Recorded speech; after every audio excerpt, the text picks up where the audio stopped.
Praise, ayan. So, napagpala po ba tayo sa unang word na na-receive natin? Amen po. Pwede po bang pumalakpak lahat na napagpala? Amen. Praise God. Napakaganda po. Ano po, noong pong mga nakaraan, talagang binabalikan natin yung pangyayari. Although ang Lord ay isang beses lang naman talaga namatay, tayo po bilang tayo mga anak ng Diyos, binabalikan lang po natin yung ginawa niya sa krus ng Kalbaryo. Ano po? So, buhat nung umpisa, ano po, yung palang sa number 1, yung forgive them, talagang huling breath ng Lord, di ba? Yun yung nasa isip niya. Ginawa na siya ng masama, pero sabi, forgive. Lord, forgive mo po yung mga tao, hindi nila alam ang kanilang ginagawa. Tapos, kumbaga makikita po natin, umpisa pa lang, alam na ng Lord ang dahilan kung ba't lang siya dadating dito para siya ay maghirap, para tayo mapatawad, di ba? Then, sunod-sunod na po yun. Nabanggit na din po doon, na sabi po doon, Father, forgive them. Yung pangalawa po ay, sabi po ay, ayan, today thou shalt be with me in the paradise. Then yung pong spoken concerning Mary and John. Then yung the cry, my God, ayan. Parang kay Pastora Nida yata yung my God. Tama po ba? Ayan. Then yung palima po, kadugsong po ako ni Pastora Ellie, yung I thirst. Ito po yung process nung kung paano siya naghirap para sa atin. Ano po? And ngayon po, this morning, ang ating pong pag-uusapan, ano po, ay yung it is finished. Ayan, tapos na. Alam niyo po, sa isang painter, ano po, kapag habang ginagawa niya yung kanyang obra maestra, tama po ba? Masterpiece, ano po? Pagkatapos, kasi ang hirap nun, madali po ba yun? No? Pag po natapos yun, talaga pong masasabi niya, I am finished. Kumbaga sa wakas. Ano po, tayo po may kanya-kanya po tayong ginagawa sa araw-araw at minsan mahirap po. Pero pag alam mong patapos na, parang nandun yung saya mo na sa wakas tapos na. Hindi na ako, kumbaga tapos na yung pagod ko. Ano po, kahit sa problema, di ba po? Pag dumaan tayo sa problema, talagang maano natin na, pag alam na natin nandiyan na yung answer ng Lord at in-answer na talagang, Lord, salamat. Alam niyo po, ito yung word of victory. Ano po? Word of victory. Ang it is finished. Ayan. Alam niyo po, bigyan lang po natin ng kaunting background, ano po. Ayan. So, sa Old Testament po, nung unang panahon, ay merong sacrificial system. Each year po, ay pag every Jewish holiday, ito po yung tinatawag the Day of Atonement, yung pong high priest, ito po yung unang panahon, wala pa po, hindi pa po nangyari yung kay Jesus. Ay may high priest po na siyang nagdadala nung walang kapintasan na hayop para ialay sa Diyos para masave o sabihin nating mapatawad ang kabuuan, ang pangkalahatan. At every papasok siya at natapos na yung sacrifice, lalabas siya doon sa waiting crowd at sasabihin niya, it is finished. Okay? So, ibig sabihin, tinanggap na ng Diyos, yung sacrifice. Pero, kahit po ilang beses natin basahin sa Old Testament yon, hindi po sinabi doon na, it is never na naging finish talaga. Kaya, lagi-lagi pa rin sila nag-offer ng lamb. Para mapatawad ang kasalanan. Iba po yung kay Jesus. Nung dumating po ang Panginoong Jesus dito sa mundo, nung siya ang sinacrifice para sa kasalanan natin, yun na yun. Tuldok na yun. Hindi na naulit. Siya na yung perfect na sacrifice. Siya na yung final sacrifice for all sins. Naniniwala po ba kayo doon? Amen. Kaya wala na po kayong makikita every Sunday dito na May nakita po ba kayo magsasacrifice ng lamb dito? Para sa Hindi po. Dahil ang Lord na po ang gumawa ng lahat ng noon. At ang kailangan lang po talaga ay tayo na sumampalataya na ginawa na yun na ng Lord at tayo napatawad na. Amen po ba? Amen po ba? Amen. So, marami po dito sa mundo na nawala na tao na naiwan nila yung task nila unfinished. Diba? Sabi ko nga po, iba po si Jesus. Sabi nga po sa Hebrews 12:2, But Christ is the great finisher. He is the author and finisher of our faith. Alam niyo po, nakakatuwa po. We are glad na si Jesus ay hindi quitter. Yung tinuturo po kanina ni Pastora Ellie about dun sa process na I thirst, talagang siya'y, sino ba namang makakagusto nung naranasan niya, di ba po? Talagang hindi siya nag-quit. Pwede naman po mag-quit siya, di ba? Kasi Diyos siya, kaya niyang isang pitik, umalis siya dun sa krus, at talagang siya ay hindi na niya maranasan. Pero hindi siya nag-quit. Ano po? Para sa atin, para sa'yo. Sabihin niyo po sa inyong katabi, para sa'yo yun. Kahit mahirap, hindi nag-quit si Jesus. Amen? So, masaya po tayo doon. At ito po, naalala ko yung nabasa ko, quitters never win, winner never quits. Di ba po? Kaya naging matagumpay si Lord at tayo dahil siya hindi nag-quit. At ganun din po tayo. Ano po? Amen po. Para talaga nandun ang tagumpay natin, huwag tayo mag-quit, especially sa ating pananampalataya at paniniwala sa ating Panginoon. Amen po ba? Amen.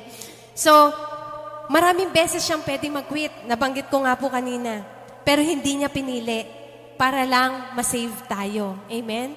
So, kung mapapansin nyo, ilang beses po binabanggit na para masave tayo, maligtas tayo. Kasi yun po talaga yung purpose ng Lord kung ba't siya dumating dito sa mundo. Ganun niya tayo kamahal. Ganun kanya kamahal. Amen? So, makikita po natin yung tatlong bagay lang din po ito. Patungkol po sa it is finished. Amen? Ano po ba ang ibig sabihin nito? Yung una po, ayan. Dito ko na po babasahin, hindi ko po makita talaga. Ayan. This meant that all the promises connected with his life and death had been fulfilled. Di ba po? Babasahin ko po ito. Ayan. Tapos yung pangalawa, this is meant that his suffering were over. And yung pangatlo po, tatalakayin po natin yan. This meant that his work of redemption was accomplished. Ayan. Bago po natin talakayin, tayo po muna ay manalangin. Let's pray po. Yes, God, hallelujah, Lord. We thank you, Panginoon, sa umagang ito. Dalangin namin na patuloy mong magpahayag ka, Panginoon, Lord God, sa bawat isa, sa puso ng bawat isa, Lord God. Lord, kung may nasumpong ang mali sa puso at isipan namin, patuloy namin itong inihingi sa iyo ng tawad.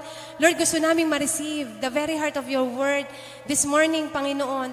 Lord, alam po namin, Panginoon, na ikaw ang kikilos, ikaw magmi-minister sa bawat isa through your word.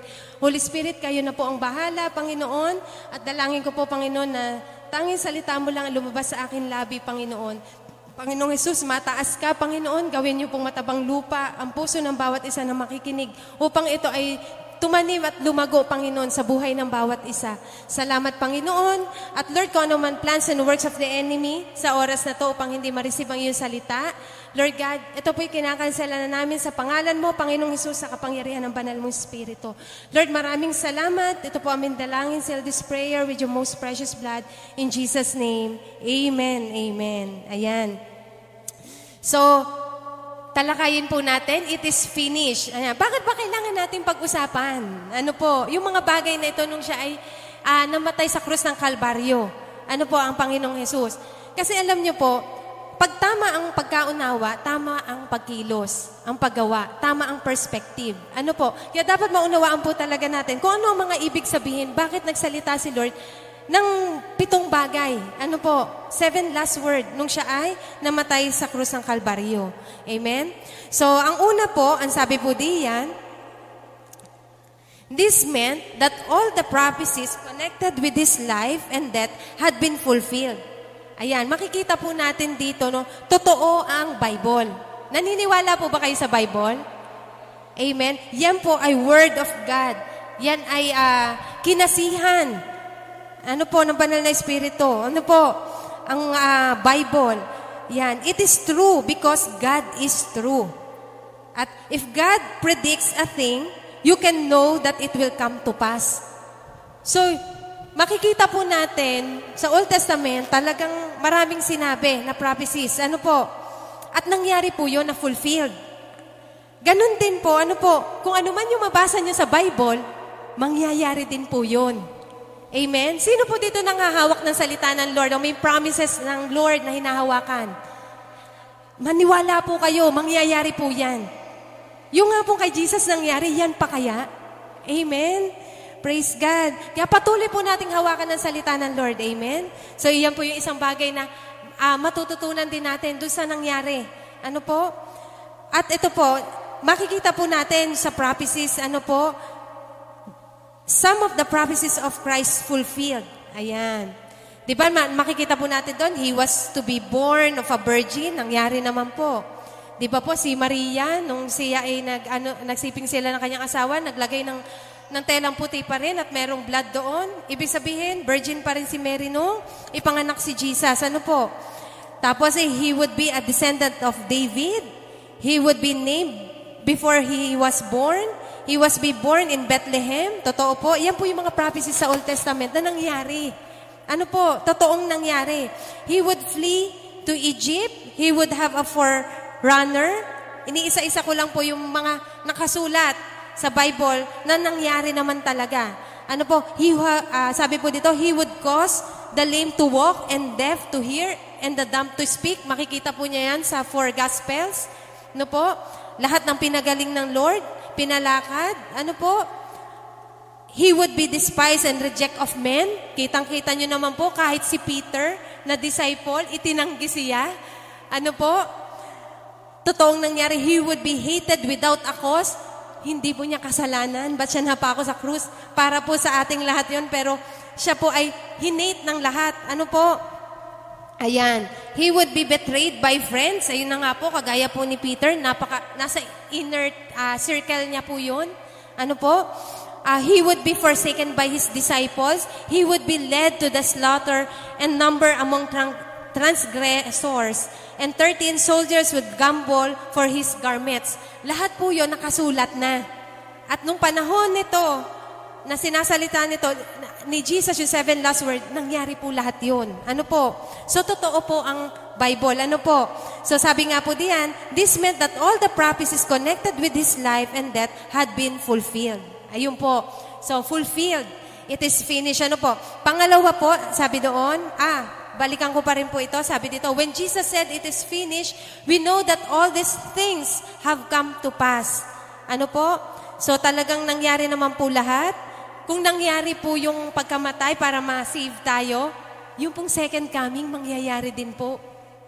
Naniniwala po ba kayong babalik siya at kakaunin tayo para makasama tayo sa langit? Amen. Kaya, sa totoo lang po, atin pong panghawakan yung pananampalataya ng Lord, natin sa Lord. Kasi babalik po siya. At gusto niya, matagpuan niya tayo. Ano po? Na nandun ang pananampalataya natin sa Kanya para totoong kasama talaga tayo. Amen po ba? Amen. So, mangyayari po yung second coming. Amen? He first came to be the Savior of the world. When He returns, He will come as the judge. Kung nung una, Savior siya, ito pong susunod na dating ng Panginoong Jesus, ano po, ay siya'y judge na. Amen? At naniniwala po tayo po ay kasama, ano po, ng Lord. Ang paghusga po sa atin ng Lord ay pinawalang sala. Amen po ba? Pinawalang sala po tayo in Jesus' name. Amen. Okay, so second point po tayo. Ayan, mabilis lang po ito. Yan. This meant that His suffering were over. Alam niyo po, habang binabasa ko po ito, ako po nababagbag ang aking loob. Etong this meant that His suffering were over. Kasi doon pa lang sa A, He was called the man of sorrows. Diyos po siya. Tapos naging man of sorrows. Bakit po? Sabi nga, a fitting title for the one who suffered at the hand of men, Satan, and God. Tingnan niyo po ha, nagsuffer siya dahil sa kasalanan ng mga tao. Dahil, tuwan-tuwa si Satanas noon. Akala niya, di ba, panalo siya. Kasi nagsuffer naman talaga si Lord. Bugbog sarado. Di ba po? At suffer din kay God. Kasi syempre, hindi siya natulungan ng Lord noon. Kasi nung panahon na yun, nasa kanya lahat ng kasalanan. Di ba po? Hindi siya matignan ng Diyos Ama. Ano po? Hindi siya karapat, hindi niya deserve yun. Pero dahil sa pagmamahal sa atin, naging man of sorrows siya. Ano po?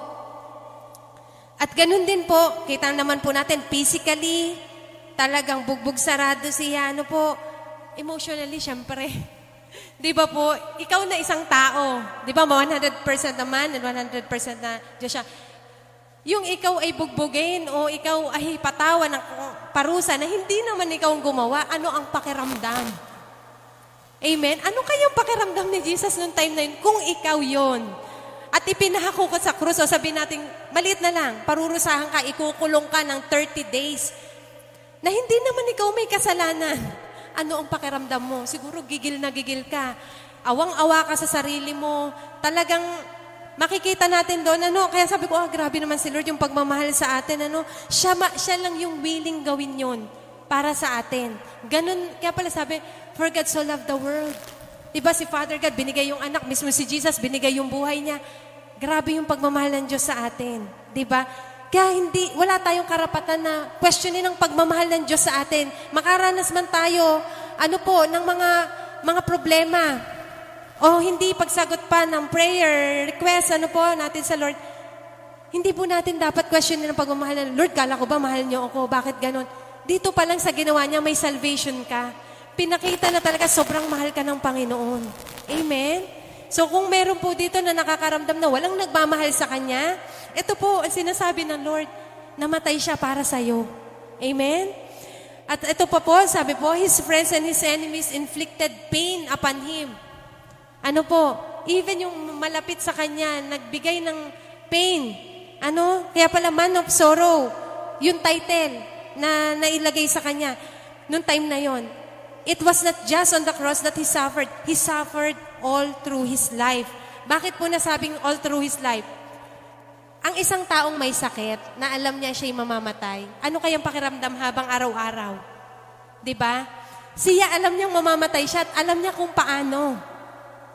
Kung tayo ang lalagay sa sitwasyon ni Jesus, makakapagsaya ka pa ba? Makakapag-video okay ka pa ba? Alam mo, bukas papako sa krus, halimbawa lang, ilagay po natin sa pangyayari. Makakakain ka pa ba ng masasarap? Alam mong ikaw ay paparusahan sa bagay na hindi mo ginawa? Grabe yung ng Lord, sobra yung pagmamahal sa atin ng Lord. Kaya pala sabi, all through His life, nagsuffer siya kasi alam niya na dadating yung sitwasyon na siya ay mamamatay at hindi lang basta mamamatay ng peaceful. Bubugbugin siya hanggang sa hindi siya na makilala. Ganun po yung pangyayari. At ganun po yung love talaga at yung dedication ng Lord, na maligtas ang bawat isa. Okay. Sabi din po dito, B, He lived His life under the shadow of the cross. Ito nga din po yung binabanggit ko kanina. Under the shadow of the cross. Yung sa araw-araw, alam nyo po, makikita po natin yung mga verses na nagpapatunay na alam niya na siya ay paparusahan ng ganun at mamamatay siya. Sabi po diyan, dun sa wedding in Cana, sa John 2:4, di ba po, kasalan yun? Naalala nyo po ba yun? Yung sa kasalan, nag-miracle siya. Anong po sabi ni Mary? Di ba? Yung may sinabi po si Mary doon, ayan. Sabi din po dito ni Jesus, my time is not yet come. Kasi sinabi po ni Mary, Jesus, ikaw na. Kumbaga sa natin, sa term, sa mga kabataan, itabi mo ako na. Parang ganon. Pero hindi Sabi ni Lord, my time is not yet come. Tinutukoy niya po doon ay yung dulo. Amen? Yung pangalawa po ay sa John 3:14. Ayan. John 3:14. Ang sabi po diyan, nag-uusap po sila ni Nicodemus, when he talked to Nicodemus, the shadow was there as he spoke about how the Son of Man would be lifted up. John 3:14. Alam niyo po, yung John 3:15-16, laging napapansin. Ito po, napakaganda din. Sabi po diyan, dito ka na po babasahin.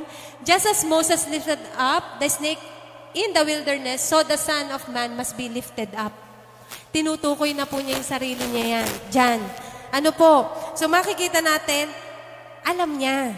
Ano pa pong verses na nagpapatunay? Yung nag-uusap po si James at John. Ayan. Sa Mark 10:35-39, yan. Sabi po dito, Teacher, they said, we want you to do for us whatever we ask. What do you want me to do for you? Yan. Sige nga po. They replied, let one of us sit at your right and the other you're left in your glory. Ito yung sagot niya. You don't know what you are asking. Hindi nyo alam kung ano yung hinihingi nyo. Okay, sunod po natin. Sabi po diyan, sabi pa ni Jesus, can you drink the cup I drink or be baptized with the baptism I am baptized with? Kung makikita po natin, ibababa pa natin, ano po, yan po yung naging conversation. Ibig sabihin, alam niya. Ano po? And yung last verse na nagpapatunay na alam niya na ganun ang mangyayari, na nagli-live siya sa shadows nung mangyayari sa cross. Ano po? Ay nasa Mark 9:9-10. On the Mount of Transfiguration, Jesus spoke with Moses and Elijah concerning his death. Ayan na po. You will drink the cup I drink. Ayan. Ayan pa rin po ba yun? Mark 9:9-10. Yan na po ba yun? Ayan. Sige po. So, alam naman po natin yung pangyayaring yun. Okay. So, yun po yung mga verses na magpapatunay na nagli-live siya, nagsasuffer siya all his life para lang sa atin. Ano po? Ano yung pakiramdam nun? Diba? So, talaga si Lord hindi nag-quit.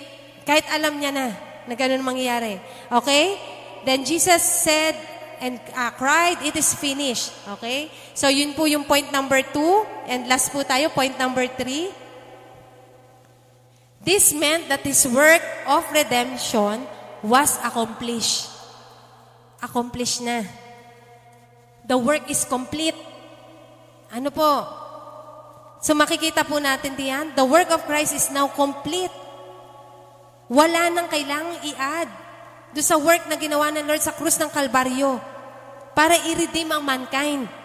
Kailangan pong maging malinaw to sa atin. Ano po, kumpleto na.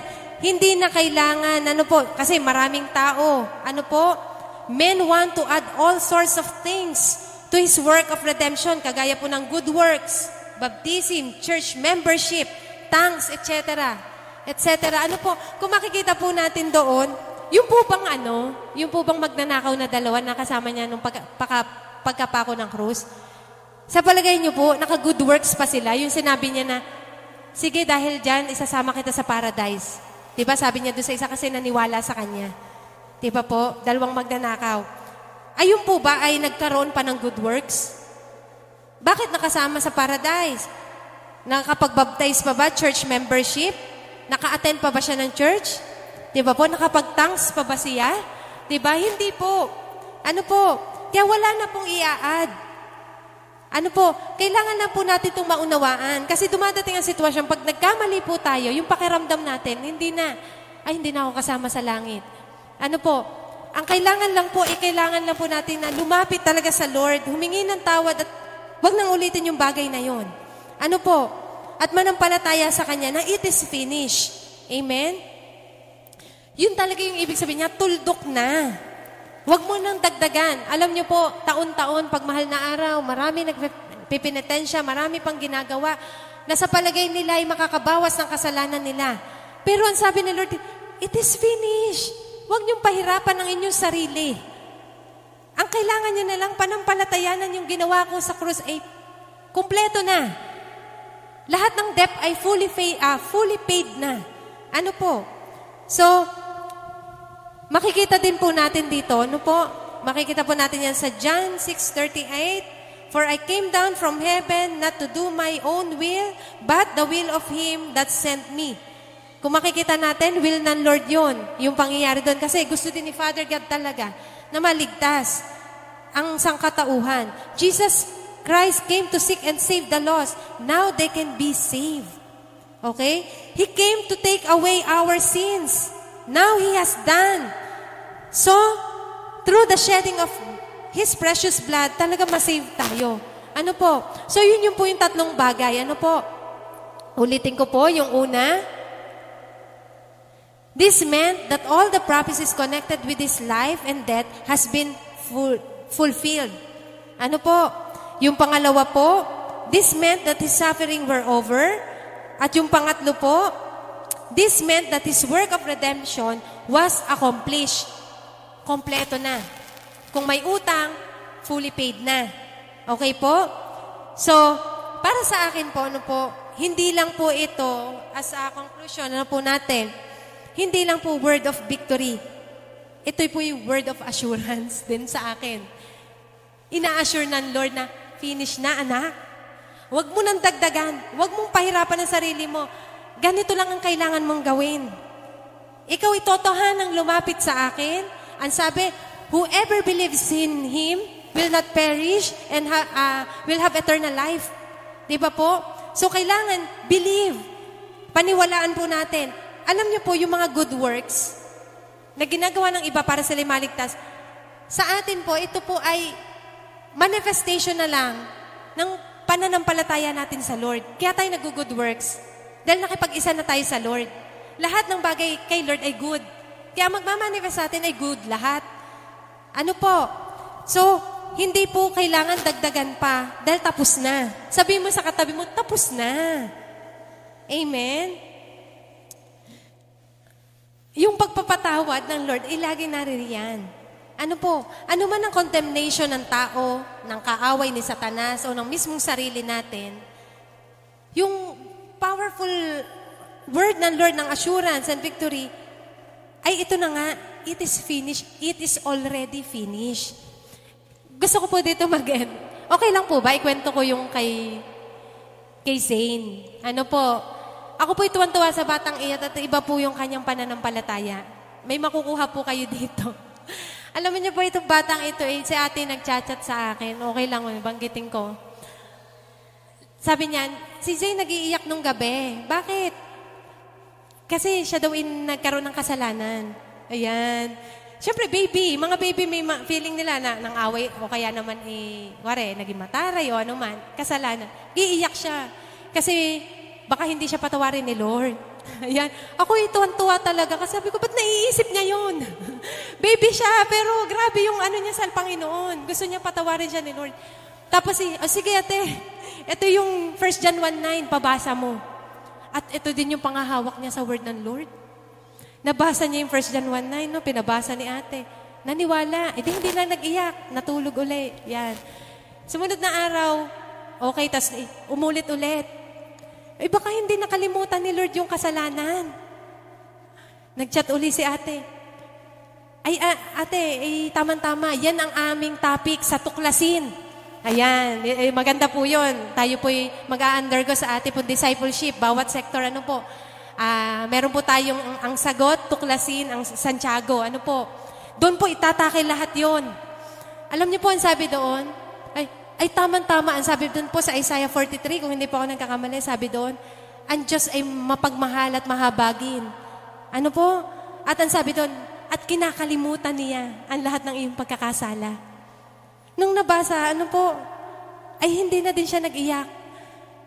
Nakita niyo po yun? Kung ang bata, nandun yung pananampalataya niya, na pag siya'y lumapit sa Panginoon, at talagang nabasa niya, sinabi ng Lord, ay sinabi talaga ng Lord, napapatawarin. Tayo pong matatanda kaya. Naniniwala po ba kayo na ang Diyos ay nagpapatawad? Naniniwala po ba kayo na wala nang kailangan idagdag at tayo ay ligtas na dahil sa pagkapako ng krus ng Panginoong Hesus sa krus ng Kalbaryo? Naniniwala po ba kayo doon? Amen po. Kailangan po nating paniwalaan at doon lang tayo maliligtas. Sa paniniwala, ano po, pananampalataya sa Panginoong Hesus. Natapos na. Amen? So, sabihin po natin sa ating katabi muli, tapos na. Amen. Praise God. Tuldok na yon. Okay? Wala nang idadagdag pa. Ang part na lang natin para maligtas ay maniwala, manampalataya sa Panginoong Hesus at sinabi niya, tapos na. Wala na. Wala nang idadagdag. So, dito po yung dalawang tanong. Dito po ako mag-end. Is it finished for you? Tapos na nga ba? Yung pangalawang tanong, do you know the victory of having your sins forgiven? Alam niyo po ba? So you can know that wonderful experience today. Now is the accepted time. Today is the day of salvation. Amen? Hindi lang po para sa mga narito, kundi sa nanonood sa online. Ano po? Ang kaligtasan po ay para sa lahat. Ano po? At mangyayari lang yun sa mga totoong tatanggap at talagang magre-repent magre-repent sa kanilang mga kasalanan at talagang patatawarin ng Lord. Ang kaligtasan ay marireceive ng bawat isa. Amen? So, salamat po sa Panginoon. Pinaalala po sa atin ng Panginoon, it is finished. Sige po, tayo po lahat ay tumayo, tayo manalangin. Yes, God. Hallelujah, Lord. Hallelujah, Lord Jesus. Lord, we thank you, Panginoon, sa ginawa mo sa krus ng Kalbaryo, Panginoon. Salamat, Lord, hindi ka nag-quit. Salamat, Panginoon, Lord God, may kaligtasan kami dahil sa iyo. Dahil sa pag-ibig mo, dahil sa paghihirap mo doon na, Lord, inaccept mo para lang sa amin. Lord, maraming salamat. Wala kaming ibang masabi kundi salamat, Lord God. Lord, hindi namin deserve to, Panginoon. Pero salamat, Lord God, napakabuti mo sa bawat isa. Lord, tulungan mo kami ang bawat isa na laging panampalatayanan, Panginoon, ang bagay na ito. Na wala na kaming kailangan idagdag, Panginoon. Dahil tinapos mo na lahat doon sa krus ng Kalbaryo. Lord, we pray and we declare, Panginoon, na malakaran namin to, Panginoon. At mag-manifest sa amin, Panginoong Yesus, ang salita mo, Panginoon, ang kaligtasang na-receive namin, Panginoon. Lord, tulungan mo kami, Panginoon, ng iyong banal na Espiritu, Lord God. Lord, maraming salamat. At Lord, sa oras na ito, Lord God, kung meron man nababagabag sa oras na ito dahil sa mga maling nagawa, Panginoon, Lord, hinihingi namin to ng tawad sa iyo, Panginoon. Tayo po lahat ay lumapit sa ating Panginoon. Siya ay mapagpatawad. Siya ay naghugas ng kasalanan. At totoo pa na isasama niya tayo para magkaroon tayo ng kaligtasan. Yes, God, hallelujah, Lord. Patuloy namin idinudulog ang bawat isa sa iyo, Lord God. Lord, maraming salamat, Panginoon, sa grace mo. You are so gracious, Panginoon. Maraming salamat, Lord God. Patuloy na, Lord, kayo pong kumilos sa buhay ng bawat isa. At ganun din, Lord, kung sino may secret petition, Lord, ikaw nakakaalam nito, kayo pong tumugon ayon sa kalooban mo, Panginoon. At Lord, mula sa araw na ito, Panginoon, lalakaran namin to, Lord God. Sa tulong mo, malalakaran namin, Panginoon, ang bawat salita mong narinig namin sa oras na ito, sa araw na ito, Panginoon. Salamat, Lord God, ikaw makita sa buhay namin, maitaas, Panginoon. Anumang lies na sinasabi ng enemy, Lord God, ano mga feeling na guilty feelings, Panginoon, na nilalagay ng kaaway sa puso ng bawat isa. Lord, ito'y wala na. Panginoon, kami pinatawad mo na. Salamat, Lord God. Lord, ito po aming dalangin. Seal this prayer with your most precious blood in Jesus' name. Amen. Amen. God bless po.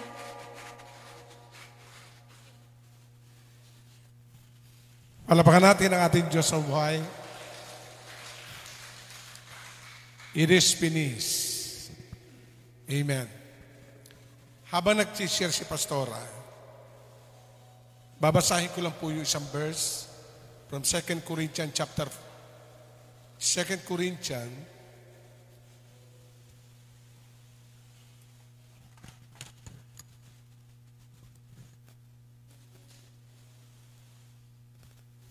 ako po'y na-bless talatang ito.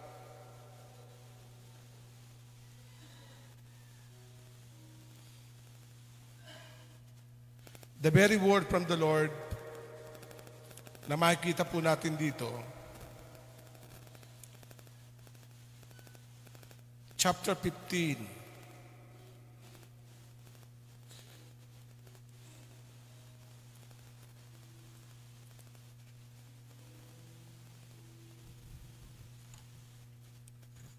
Verse 58.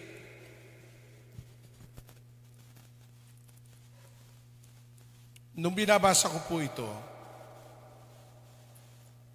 1 Corinthians chapter 15, verse 58. Ang sabi ng Bible, kaya nga, mga minamahal kong kapatid, magpakatatag kayo at huwag matinag. Maging masipag kayo sa Panginoon, sa paglilingkod sa Panginoon, dahil alam ninyo na hindi masasayang ang inyong pinaghirapan para sa Kanya. Alam niyo, sa buhay ng isang tao, napakahalaga ang word na ito. Amen. And we are so blessed sapagkat Jesus Christ, tama yung sabi ni Pastora, He is not a quitter. He finished. Kaya, makukumpleto lang ang buhay natin pag tayo lumapit sa Panginoon na kung saan siya yung finisher. Nakuha niyo po ba ako? Meron po isang magandang kwento, nabasa ko po sa Daily Bread. Isang kwento siya na magkapatid. Na magkapatid na ito ay ulila na. Ulila na sila sa mga magulang. At bago mamatay yung ama, pinagbilin sa panganay yung bunso. At ang sabi po nung ama, ikaw na ang bahala sa kapatid mo. And to cut the story, namatay din yung tatay. Dumating ang sandali, ang magkapatid na ito ay talagang very close. At yung bunso kapatid ay naligaw ng landas. Dahil yung panganay ay nagtatrabaho, siya ang nagpo-provide ng lahat ng pangailangan ng kanyang kapatid. Yung naiwan ng obligasyon ng kanyang ama, ang nag-carry ay ang panganay. Dumating ang sandali, ang bunsong kapatid ay na-involve sa krimen at nakapatay. Duguan yung damit ng bunsong kapatid.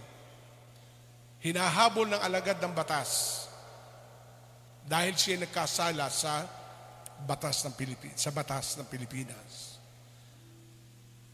At nung siya pumunta doon, umuwi, nakita nung panganay, ano nangyari sa'yo? Kuya, tulungan mo ako. Nakapatay ako. Nakita yung damit, duguan. Walang magawa ang kapatid dahil sa sobrang pagmamahal niya sa kanyang kapatid na bunso. Pinahubad ng kuya ang damit ng kapatid. Hubarin mo ang damit mo. Nagpalit sila.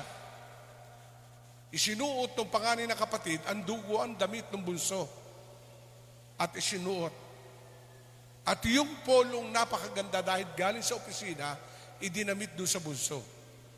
At yung kapatid na panganay ay lumabas ng pinto. Eksaktong dumating ang pulis. Hindi identify ng alagad ng batas sapagkat tumatakbo nga eh. At nung pagbukas ng pinto, ang nasa lubong ay yung panganay na kapatid na duguan, isinuot yung damit ng bunso. Isang malaking suliranin yon. Hinuli na alagad ng batas at nahatulang bitayin. Dahil nagkasala. No, dahil ang napatay ay solong anak na babae, may impluwensya at mayaman, walang abogado nagtanggol. Kineri ng panganay. At habang nasa balyanggoon yung panganay, yung bunso'y nasa bahay. At ang sabi, dapat ako ang nakabilanggo. At inilathala ang araw ng bitay. Dumating ang araw ng bitay ng Sabado, 2:00 ng hapon. Yung bunsong kapatid ay nag-uumiyak. Hindi ako ang tunay na makasalanan. Ako ang tunay na kapatay. Ang ginawa niya, pumunta niya doon sa kulungan. Eksakto sa oras, pagdating niya doon sa kulungan, eksaktong 2:00, ibinaba ang switch ng electrical chair at namatay ang panganay. Bigla siyang lumapit. Ako po ang tunay na kriminal, hindi ang kuya ko. May winika po yung judge. Kahit ikaw may kasalanan, pinagbayaran na ng kuya mo ang buhay na pinatay mo. Umuwi ka na at magbagong buhay. Dahil tinapos ng kapatid mo, kung totoo man sinasabi mo, ang kapatid mo ang naging kabayaran ng iyong kasalanan. Isang kwento na ako'y napaiyak. Bigla akong tumingin sa itaas. Panginoon, higit ang ginawa mo dito. Na dapat kami makasalanan, tinapos mo. Pinatawad mo ako. Ang kailangan lang ito, mga kapatid, patawarin mo ang sarili mo. Dahil tinapos na ng Diyos ang lahat ng kakulangan mo. Kinumpleto na ng Panginoon ang lahat na kulang sa iyo. Amen? Amen. Tinapos na. Pag sinabing it is finished, kumpleto na yon. Fully paid. Wala ka ng utang na dapat bayaran. Kaya pag uwi natin ngayon, sabihin mo, Lord, Thank you, Lord, I am free because you finish everything. Amen. Tinapos, yung latigo na ang sabi ng marami, yung latay na tinamo ng Panginoon ay isang numero ng kasalanan, ng sakit at karamdaman. Tinapos ng Panginoon niya. Amen? Kaya ang kailangan lang tayo magsimula muli. At dahil tayo nasa Panginoon, walang bagay na mahirap, lahat ay matatapos natin. Amen. Tayo po'y tumayo. Let us worship God. Sambahin natin ang ating Panginoon at pasalamatan. For this 2 victorious word, I am thirst, and it is finished. Gusto po ba natin busugin ang Panginoon? Ang sabi niya sa iyo, anak, kung nauuhaw sa iyo, kahit malayo ang ating lugar, pero dahil uhaw tayo, handa tayong sumamba sa ating Panginoon. Amen? Amen. Awitin po natin, glorify His name. Glorify His name. Jesus, I love you. Father, we love you. Jesus, we love you. We worship you. Come on. Yes, Father God. Oh, Father, thank you. Oh, hallelujah. Sambahin natin ang ating Panginoon. Siya'y nauuhaw sa iyo. Kung ikaw ay may pagkauhaw sa kanyang presensya, siya'y nauuhaw sa iyong pagsamba. Oh. Jesus, I love you. I worship and adore you. Glorify your name in all the earth. Sing it.